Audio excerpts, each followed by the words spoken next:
Le sujet du film d'aujourd'hui est la trigonométrie, ou plutôt une première introduction. Nous allons définir des fonctions appelées sinus et cosinus. Commençons avec le sinus. On se donne un angle aigu, c'est-à-dire qu'il est compris entre 0 et pi sur 2, comme par exemple l'angle alpha que vous voyez ici. On place un point B sur l'une des demi-droites à une distance de 1 du sommet haut de cet angle. On abaisse de B la perpendiculaire sur l'autre demi-droite, et j'ai indiqué ça ici avec le point A qui est le pied de cette perpendiculaire, et on voit que l'angle en A est un angle droit. Alors par définition, le sinus de alpha, qu'on note sin alpha ici, c'est la longueur de ce petit segment trétillé qui est en fait un des cathètes de ce triangle rectangle que nous avons construit. On a construit un triangle rectangle, l'un des angles aigus est alpha, l'hypoténuse mesure 1 et le côté opposé à l'angle alpha est la longueur qu'on appelle sinus de alpha. Donc voilà la définition. Si alpha est un angle aigu et OAB est un triangle rectangle en A dont l'angle en haut mesure alpha, on suppose encore que l'hypoténuse OB mesure 1, alors le sinus c'est la longueur du côté AB. Et puis le cosinus c'est la longueur du côté OA. Et on le note cos alpha. Donc ce triangle rectangle, son hypoténuse vaut 1 et ces deux cathètes, on les appelle sinus de alpha et cosinus de alpha. Le truc mnémotechnique qu'on va étendre et développer, c'est que le sinus c'est la longueur du côté opposé et le cosinus c'est la longueur du côté adjacent. Donc il faut se souvenir de SOCA. Vous verrez que vous allez vous souvenir de ces petites astuces mnémotechniques. Alors peut-être juste une remarque avant de continuer à étudier le sinus et le cosinus, c'est que puisque le triangle est rectangle, le théorème de Pythagore nous dit que la somme des carrés des cathètes, c'est le carré de l'hypoténuse. Ici, les cathètes mesurent sin alpha et cos alpha, et donc on a la relation trigonométrique, le sinus de alpha au carré plus le cosinus de alpha au carré vaut 1, toujours, quel que soit l'angle alpha duquel on est parti. Alors, on va voir cette construction géométrique qu'on a faite tout à l'heure comme une fonction. En effet, ce qu'on a appris à faire, c'est qu'on associe à chaque angle aigu un nouveau nombre qu'on appelle sin alpha. Donc, ceci définit une fonction sinus. Son ensemble de définitions, c'est l'intervalle de tous les nombres compris entre 0 et pi sur 2. Et pour l'instant, formellement, on n'a pas appris à le faire ni pour 0 ni pi sur 2, parce qu'on ne pourrait pas construire de triangle rectangle comme tout à l'heure. Et on lui associe un nombre réel. Le graphe de cette fonction est le suivant. Comme pi vaut 3,14, pi sur 2 vaut environ 1,57. Donc on voit que l'ensemble de définitions ici, il se termine à 1,57 par ici. On commence à 0 et on voit ici que plus l'angle augmente, plus le sinus augmente et qu'il tend vers 1 quand l'angle tend vers pi sur 2. Et plus l'angle est petit, plus le sinus s'approche de 0. On va faire des calculs explicites. Pour l'instant, on va juste prendre note de la forme de ce graphe. Et on va faire quelques observations. D'abord, la fonction sinus est croissante.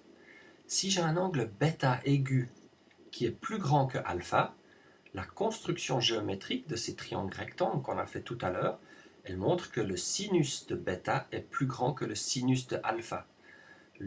La longueur du cathète opposé à un angle plus grand que alpha est plus grande que la longueur du cathète qui correspond au triangle qu'on a construit avec un angle alpha. Ceci montre que la fonction sinus est injective. deux nombres alpha et bêta différents, on leur associe des valeurs sinus alpha et sinus bêta différentes.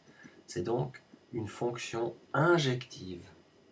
En fait, elle est surjective, mais sur l'intervalle 0, 1, sans les bords, sans prendre en compte ni le 0 ni le 1, et ce qui signifie que si on choisit un nombre réel A, alors il existe un unique angle alpha, compris entre 0 et pi sur 2, qui a la propriété que le sinus de alpha égale à A.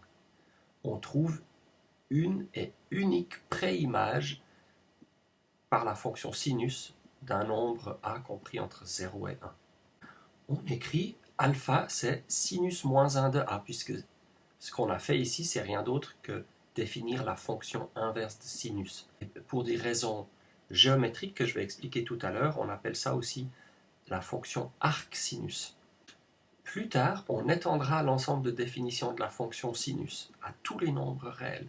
Pour l'instant, l'ensemble de définitions, c'est simplement l'intervalle 0 pi sur 2. Regardons ce graphe et essayons de regarder sur un exemple. Qu'est-ce que c'est cette fonction arcsinus? Si je choisis un nombre entre 0 et 1, choisissons une demi, 0,5, alors je cherche le nombre alpha qui a la propriété que son sinus vaut 0,5. Et on voit que c'est peut-être un petit peu plus que 0,5, 0,53, 0,54. Qu'est-ce que c'est cet angle dont le sinus vaut 0,5? On verra en fait que c'est exactement pi sur 6. Un petit peu plus que 0,5. Pourquoi cette fonction s'appelle-t-elle arcsinus? On est parti d'un nombre A compris entre 0 et 1. Là, je l'ai dessiné par un segment qui mesure exactement A. Alors, j'imagine que ce segment de longueur A est l'un des cathètes d'un triangle rectangle dont l'hypoténuse vaut 1. Alors, puisque l'hypoténuse vaut 1, par le théorème de Pythagore, l'autre cathète est de longueur racine de 1 moins a carré. Et ce qu'on cherche, c'est la valeur de l'angle alpha ici, puisque c'est cet angle alpha dont le sinus vaut A, le côté opposé de ce triangle rectangle d'hypoténuse 1 vaut A. Mais comment est-ce qu'on mesure les angles en radians? J'ai dessiné ici un arc de cercle de rayon 1 centré en haut et en radian, l'angle alpha, c'est exactement la longueur de l'arc de cercle qu'on voit ici. Et ça, c'est exactement pourquoi on appelle ça arcsinus de A.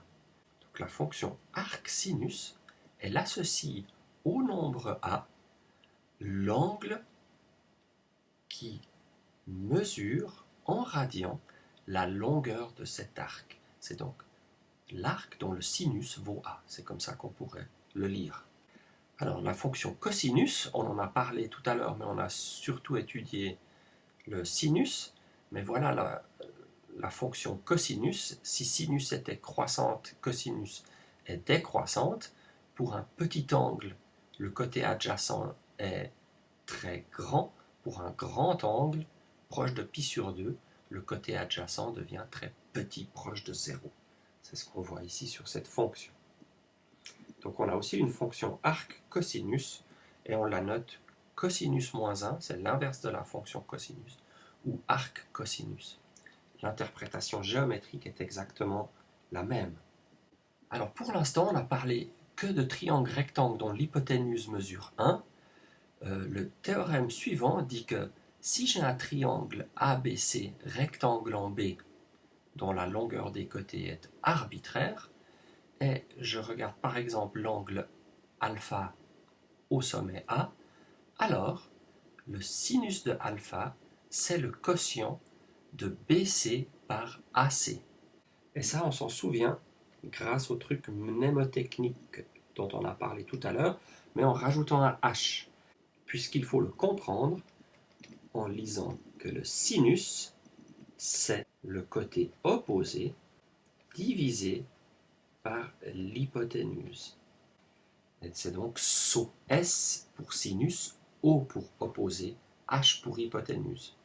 Le sinus, c'est le côté opposé divisé par l'hypoténuse, alors que le cosinus, c'est le côté adjacent divisé par l'hypoténuse. Pourquoi est-ce que c'est vrai? La démonstration est très simple. C'est simplement le théorème de Thalès. Complétons cette illustration pour démontrer ce théorème en traçant une parallèle à BC. C'B' est une droite parallèle à CB et l'hypoténuse de ce nouveau triangle mesure 1. Pour qu'on puisse comparer la formule qu'on a donnée avec la formule qui définit le sinus, il faut qu'on regarde ce triangle rectangle qui a le même angle alpha que notre triangle ABC, mais dont l'hypoténuse mesure 1. Alors, par le théorème de Thalès, puisque la droite C'B' est parallèle, les rapports des longueurs des triangles rectangles ABC et AB'C' sont égaux. Par exemple, pour montrer la formule avec le cosinus, pour changer une fois, ce que je prétends, c'est que le cosinus, c'est AB sur AC. Mais par le théorème de Thalès, AB, c'est ce cathète adjacent à alpha, et dans ce nouveau triangle, il correspond à AB', et AC, c'est l'hypoténuse qui, dans le nouveau triangle, correspond à AC'. Ah, mais AC' mesure 1. Donc ce quotient, c'est simplement AB'. Mais AB', par définition, c'est ce qu'on a appelé le cosinus de alpha. Et c'est ainsi que l'on démontre ce théorème qui est donc simplement une application du théorème de Thalès.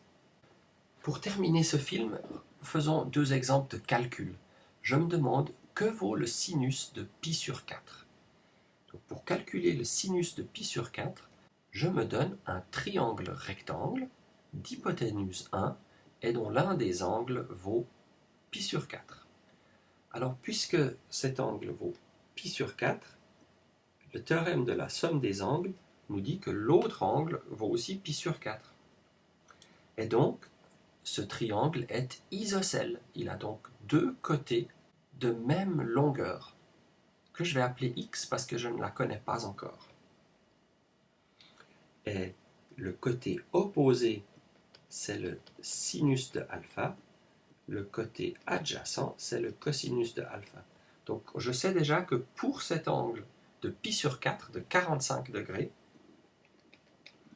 le sinus et le cosinus valent la même chose. Comment calculer la valeur de ce nombre x que je cherche maintenant? On va utiliser le théorème de Pythagore. Et par le théorème de Pythagore, je sais que la somme des carrés des cathètes vaut 1. J'obtiens donc l'équation 2x carré égale à 1.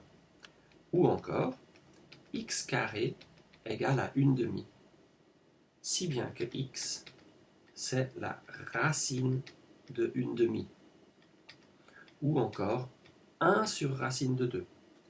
Mais puisque je n'aime pas voir ces racines au dénominateur, j'amplifie cette fraction de nombre réel par racine de 2 pour obtenir racine de 2 sur 2. Le sinus de pi sur 4, qui est égal au cosinus de pi sur 4, il vaut racine de 2 sur 2. Voilà, c'est notre premier calcul trigonométrique. Le sinus et le cosinus de pi sur 4 valent racine de 2 sur 2. Encore un calcul pour terminer. Le sinus de pi sur 3. Je construis un triangle équilatéral de côté 1 dont les 3 angles valent pi sur 3. c'est-à-dire 60 degrés. J'abaisse la hauteur, la médiane, la médiatrice, tout ce que vous voulez, elle coïncide dans un triangle équilatéral, et j'obtiens ainsi un triangle rectangle, la moitié de ce triangle équilatéral, dont l'un des cathètes mesure 1/2 et l'autre c'est la longueur de la hauteur que je ne connais pas, appelons-la h.